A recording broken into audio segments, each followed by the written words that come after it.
Денеска, според нашата програма, ги посетуваме Сопот, Марина и Глишиш, заедно со службите оперативни од општината и со јавното предпријатие Комуналец. Гледаме она што е според нашата програма до каде е стигнато, што е сработено и нормално да видиме други работи кои се јавуваат потреби на местното население во тековното влијание во секојдневниот живот. Значи во делот на Сопот имаме предвидено пополчување на тротоари и улица која што е во завршна фаза, ќе завршиме и вака како што видовме малку имаат интервенции во делот на уличното осветлување, во делот на парковото осветлување за игралишта и во делот на хигиената која што знаете, у минатото дека имаше многу поројни дождови кои што треба атмосферските води да се решат.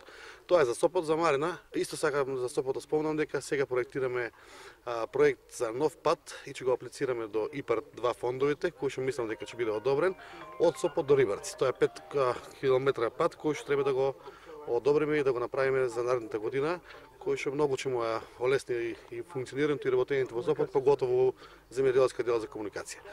Во делот на Марина има асфалтирање на една улица, пополчување на втора улица и пренамена од новото училиште во детска градинка. Фаза која што работиме, тоа ќе биде еден благодет и за Марина и за Сопот, кај што ќе може дечиња да си ги носат тука во градинка, да не бидат докаваат да патуваат секојдневно во два правци.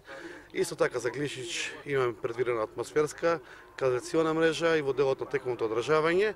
Нормално тука сакам да го спомнам и колекторот, кој што претходно беше голем проблем и се уште е делумен проблем. Сега колекторот го имаме изградено до после Глишич, негде пред Марина, а со наредниот буџет кој што го имаме сега предвидено за септември ќе го изградиме до после Марина. Со градењето на колекторот до после Марина правиме физибилити студија која што треба да ја завршиме и да направиме прочистителна станица измеѓу Марина и Сопот, така да тоа ќе биде трајно решен проблем. Она негодување кој што го има тука овие жители од целокупното население, мислам дека трајно ќе го решиме.